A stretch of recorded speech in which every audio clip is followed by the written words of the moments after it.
Hi అండి, welcome back to Sindhu Reddy village family. అందరూ ఎలా ఉన్నారు? నేనైతే చాలా బాగున్నాను. మీరందరూ కూడా బాగుండాలని కోరుకుంటూ ఈ రోజు వీడియో అయితే స్టార్ట్ చేస్తున్నానండి.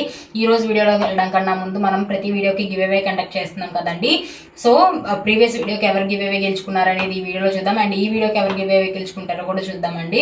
ఫస్ట్ అయితే వీడియోకి వెళ్ళిపోదాం రండి. సో ప్రీవియస్ క్లాస్ 1 వీడియోలో మీకు వచ్చేసి 4 కట్ బ్యాంగిల్కి థ్రెడ్ వ్రాపింగ్ ఎలా చేసుకోవాలని చూపించాను కదండి. సో ఈ రోజు వీడియోలో 2 కట్కి థ్రెడ్ వ్రాపింగ్ ఎలా చేసుకోవాలని చూపిస్తాను. అండ్ బ్యాంగిల్స్ గురించి, వాటి కట్స్ గురించి, వాటి సైజెస్ గురించి క్లియర్గా అయితే నేను ఈ వీడియోలో మీకు ఎక్స్ప్లెయిన్ చేస్తానండి. ఫస్ట్ అయితే మనం 2 కట్ బ్యాంగిల్కి థ్రెడ్ లైన్స్ తీసుకొని స్టిక్ చేసి పెడదాము. నేను ఈ బ్యాంగిల్స్ గురించి చెప్పేలోపు అది డ్రై అయిపోద్ది అనమాట. అప్పుడు మళ్ళీ మనం చుట్టుకోవచ్చు, అంటే థ్రెడ్ వ్రాప్ చేసుకోవచ్చు. సో దీనికి ఇవాళ డిఫరెంట్గా లోపల నుంచి కాకుండా దీని పై నుంచి కూడా స్టిక్ చేసి చూపిస్తానండి. చాలా మంది అడుగుతున్నారు కదా పై నుంచి కూడా స్టిక్ చేసుకోవచ్చు అక్క అనేసి. సో దీనికి ఇవాళ పై నుంచి అయితే మీకు స్టిక్ చేసి థ్రెడ్ వ్రాప్ చేసి చూపిస్తాను ఎలాగనేసి. సో ఫస్ట్ అయితే మనం మీ అందరికి చెప్పాను కదండి, మనం 2/6కి అయితేనేమో అదే 2/2 అయితే 45 లైన్స్ తీసుకోమన్నాను. 2/8కి అండ్ 2/10కి 2/8కి అయితే 3 లైన్స్ ఎక్స్ట్రా అండ్ 2/10కి అయితే 2 లైన్స్ ఎక్స్ట్రా అలా తీసుకోవాలన్నమాట. ఇప్పుడు 45 కదా మనం 2/6కి, అదే 2/8కి అయితే 48 తీసుకోండి, 2/10కి అయితే 50 లైన్స్ తీసుకోండి. నేను తీసుకుంది 2/6 సైజ్ కాబట్టి మీకు కరెక్ట్గా నేను 45 లైన్స్ అయితే తీసుకుంటున్నాను. ఒకటి ఇలా టోటల్ మొత్తం చుట్టూ వచ్చిన తర్వాత 1 కౌంట్ వేసుకోండి. 2 3 4 5 6 7 8 9 10 11 12 13 14 15 16 17 18 19 20 21 22 23 24 25 26 27 28 29 30 31 32 33 34 35 36 37 38 39 40 41 42 43 44 45. సో చూసారు కదా 45 లైన్స్ అయితే తీసుకున్నాను. సో దీన్ని అయితే ఇప్పుడు మనం కత్తిరించుకొని స్టిక్ చేసుకుందామండి. సో చూడండి, స్టిక్ చేసుకునేటప్పుడు నేను నిన్న చెప్పాను కదా ప్రీవియస్గా మీ అందరికీ కూడా, మనం కొంచెం ఫ్లాట్గా ఉండేటట్టు థ్రెడ్ని, రౌండ్గా ఉండేటట్టు కాకుండా ఫ్లాట్గా ఉండేటట్టు చూసుకొని థ్రెడ్ అంతా పక్క పక్కన రావాలండి, ఉండలా రాకుండా. అప్పుడు మనకి థ్రెడ్ వ్రాపింగ్ కూడా చాలా అంటే చాలా నీట్గా వచ్చింది అనమాట. సో చూసారు కదా, లైన్స్ కూడా ఈవెన్గా ఉండేటట్టు చూసుకోండి. ఇలా కట్ చేసినప్పుడు అన్ఈవెన్గా కాకుండా నీట్గా ఉండిద్ది ఫినిషింగ్. నెక్స్ట్ వచ్చేసి ఇప్పుడు నేను థ్రెడ్కి అది బ్యాంగిల్కి పైన స్టిక్ చేస్తున్నాను అనమాట. చూసారు కదా, నేను సగానికి స్టిక్ చేశానండి, టోటల్ పైన వరకు స్టిక్ చేయలేదు. ఒకసారి చూసుకోండి, స్ట్రైట్గానే స్టిక్ చేశానండి, క్రాస్గా అయితే స్టిక్ చేయలేదు. ఇలా స్టిక్ చేసుకున్న దాన్ని మనం డ్రై అవ్వనివ్వాలన్నమాట. సో దీన్ని పక్కన పెట్టేస్తున్నాను డ్రై అయ్యేంత వరకు. నెక్స్ట్ వచ్చేసి మీకు ఈ లోపు బ్యాంగిల్ కట్స్ గురించి, వాటి సైజెస్ గురించి క్లియర్గా చెప్తాను. సో ఫస్ట్ వచ్చేసి బ్యాంగిల్ కట్స్ అండి.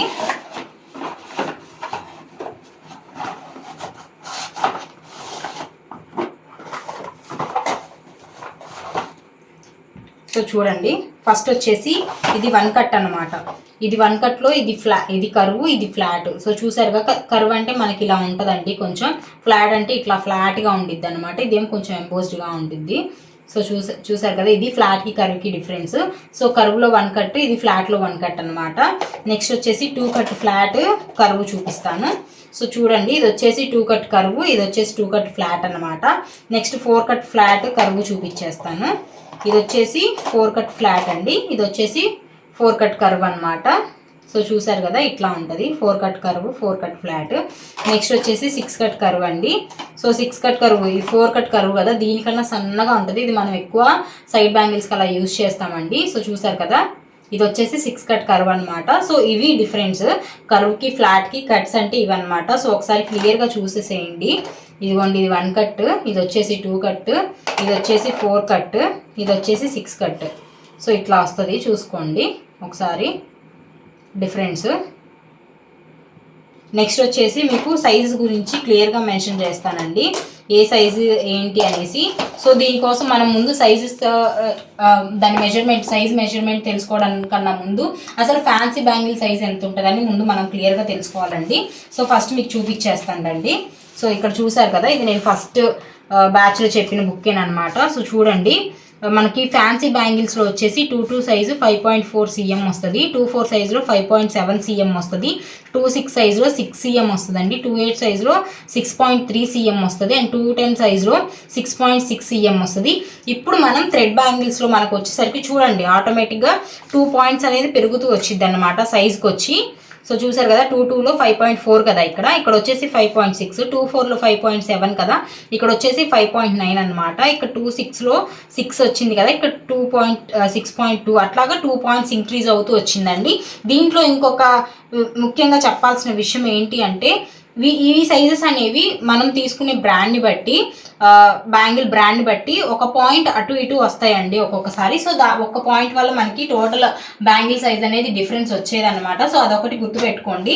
అండ్ మెజర్ చేసి చూపిస్తా అన్నావు కదా అక్క అంటారు కదా, నేను ఇప్పుడు 2.6 బ్యాంగిలే మీకు తీసుకుంటానండి. సో చూడండి, సో ఇది వచ్చేసి 2.6 సైజ్ తీసుకున్నానండి నేను బ్యాంగిల్. సో 2.6 ఎలా మెజర్ చేసుకోవాలో చూడండి. నేను వచ్చేసి ఎగ్జాంపుల్ కోసం 1 బ్యాంగిల్ అనేది మీకు గీసి చూపిస్తున్నాను. రిమైనింగ్ బ్యాంగిల్స్ కూడా మీరు అలాగే మెజర్ చేసుకోవచ్చు. ఇప్పుడు కిట్లో డిఫరెంట్ సైజెస్ పంపించాం కదా ఎవరి సైజ్ వాళ్ళకి. సో మీ సైజ్ కూడా ఇలా మెజర్ చేసుకోవచ్చండి. ఇలా ఇన్నర్ డయామీటర్ క్లియర్గా గీసుకోవాలన్నమాట. గీసుకున్న తర్వాత దీనికి సెంటర్ పాయింట్ చూసుకోండి కరెక్ట్గా, మళ్ళీ పైకి వెళ్ళిపోకూడదు కిందకు వచ్చేయకూడదు, కరెక్ట్గా సెంటర్ పాయింట్ చూసుకోండి.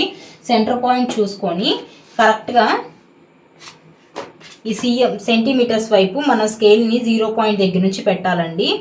సో చూసారు కదా 0 పాయింట్ దగ్గర నుంచి పెడితే ఇది వచ్చేసి 6.2 cm వచ్చింది, అంటే 6.1కి 2కి మిడిల్లో ఉందన్నమాట. సో చెప్పాను కదా ఆల్రెడీ బ్రాండ్ని బట్టి మనకి ఒక పాయింట్ అటు ఇటు వచ్చింది. సో దానివల్ల మనకి బ్యాంగిల్ సైజ్ అయితే పూర్తిగా ఏం మారిపోదండి.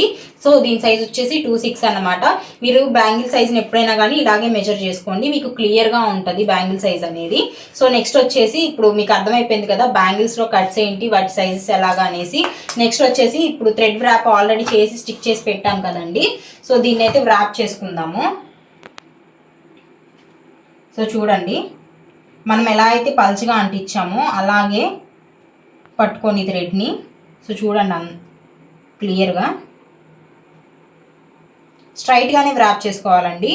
సో థ్రెడ్ ఎక్కడైనా చిక్కు ఉందేమో చూసుకోండి ముందే, ఎందుకంటే మనకి లాస్ట్కి వచ్చేసరికి మళ్ళీ ఇబ్బంది అయిపోద్ది ముందే చూసుకోకపోతే.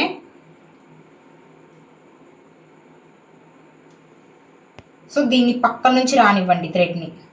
సో చూడండి అందరూ కూడా స్ట్రైట్గానే వ్రాప్ చేస్తున్న థ్రెడ్ని, నేనైతే ఎక్కడా కూడా క్రాస్గా వ్రాప్ చేయట్లేదు. సో చాలామంది అడిగే క్వశ్చన్ డౌట్ ఇదేనండి, క్రాస్గా చెయ్యాలా లేకపోతే స్ట్రైట్గా చేసుకోవాలా థ్రెడ్ వ్రాపింగ్ అని.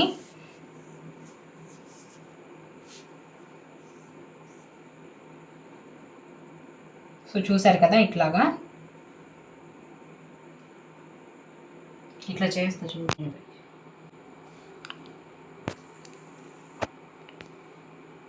సో సేమ్ ఇంతేనండి, మనం బ్యాంగిల్ అంతా కూడా ఇలా చేసేసుకోవడమే.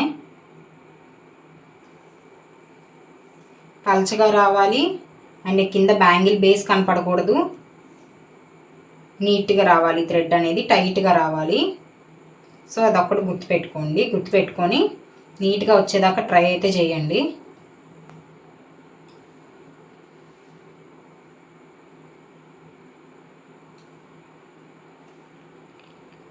సో చూసారు కదా నేను ఇప్పుడు హాఫ్ వరకు చుట్టాను కదా, రిమైనింగ్ హాఫ్ కూడా చుట్టేసి మీకు చూపిస్తాను ఎలా ఉంది అనేసి. సో చూసారు కదా మనం చివరి దాకా వచ్చేసామండి. సో థ్రెడ్ కూడా మనకి కొంచెం ఉందన్నమాట. సో దాన్ని తీసుకొచ్చి ఎలా స్టిక్ చేసుకోవాలో చూపిస్తాను చూడండి. సో కరెక్ట్గా మనం ఎక్కడికైతే హాఫ్ వదిలిపెట్టామో థ్రెడ్ని అక్కడ దాకా పెట్టుకోండి. సో చూసుకోండి ఒకసారి, చూసుకొని కరెక్ట్గా అక్కడ దాకా కట్ చేసుకోండి థ్రెడ్ని. ఎక్స్ట్రా థ్రెడ్ మొత్తాన్ని కట్ చేసుకున్న తర్వాత గ్లూ అప్లై చేసుకోవాలండి.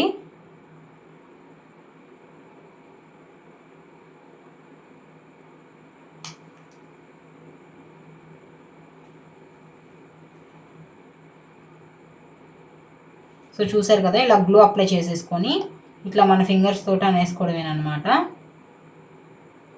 సో చూసారు కదా ఇలా అయితే స్టిక్ చేసుకోవాలండి. పైన స్టిక్ చేసుకున్నప్పుడు లోపల సైడ్ అయినా ఇంతే అనమాట. హాఫ్ వరకు అంటించుకొని ముందు, తర్వాత రిమైనింగ్ హాఫ్ మనకు పూర్తి అయిపోయేటప్పుడు అంటించుకుంటే మనకి ఇక్కడ ఎక్కడైతే స్టిక్ చేసామో ఆ ప్లేస్లో ఎత్తుగా రాకుండా బాగుండిద్ది అనమాట. సో బ్యాంగిల్ అంతా కూడా చూసారు కదా ఎలా ఫినిష్ చేసేసాము. ఇది వచ్చేసి నేను 2.6కి చేశానండి. 2.8కి చేసుకునే వాళ్ళైతే మటుకు ఒక 3 లైన్స్ ఎక్స్ట్రా, అండ్ 2.10కి చేసుకునే వాళ్ళైతే ఒక 2 లైన్స్ ఎక్స్ట్రా తీసుకోండి. అండ్ ఇందాకలో ఒక విషయం చెప్పడం మర్చిపోయానండి మీ అందరికీ. అదేంటి అంటే ఇప్పుడు ఇది 1 కట్ కదండి. సో చాలా మంది అడిగే డౌట్ ఏంటంటే అక్క 1 కట్కి బాక్స్కి ఎన్ని బ్యాంగిల్స్ వస్తాయి, 2 కట్కి ఎన్ని బ్యాంగిల్స్ వస్తాయి, 4 కట్కి ఎన్ని బ్యాంగిల్స్ వస్తాయి అని అడుగుతూ ఉంటారు. సో ఈ 1 కట్ని 2తో డివైడ్ చేస్తే ఇప్పుడు మనకి బ్యాంగిల్ బాక్స్లో వచ్చేసి 12 బ్యాంగిల్స్ వస్తాయి కదండి 1 కట్వి. సో దీన్ని 1 కట్ని 2తో ఇంటూ చేస్తే 24 బ్యాంగిల్స్ అనమాట. సో అప్పుడు 2 కట్కి 24 బ్యాంగిల్స్ అవుతాయండి మనకి. అదే 1 కట్ని 4తో ఇంటూ చేస్తే మనకి 48 బ్యాంగిల్స్ అనమాట. అది 4 కట్ బ్యాంగిల్స్ అండి. ఇన్కేస్ మీకు 6 కట్కి ఎన్ని వస్తాయి అనుకుంటే 1 కట్ని ఇంటూ 6 చేయాలన్నమాట. సో అప్పుడు మీకు 6 కట్ కౌంట్ వస్తుంది. సో ఇట్లా మనం డివైడ్ చేసుకోవాలండి. సో చూసారు కదండి, ఈ రోజు ఈ వీడియో మీకు ఎలా అనిపించింది అనేది ఖచ్చితంగా కామెంట్ అయితే చేయండి. నెక్స్ట్ క్లాస్కి వచ్చేసరికి మనం క్లియర్గా కుందన్ సైజెస్ అయితే తెలుసుకుందాము. ఈ రోజుకి ఈ వీడియో అయితే ఇంతేనండి. మా వీడియోస్ కనుక మీకు నచ్చినట్లయితే లైక్ చేయండి, షేర్ చేయండి, సబ్స్క్రైబ్ చేసుకోవడం మాత్రం మర్చిపోకండి. Thank you for watching. Bye.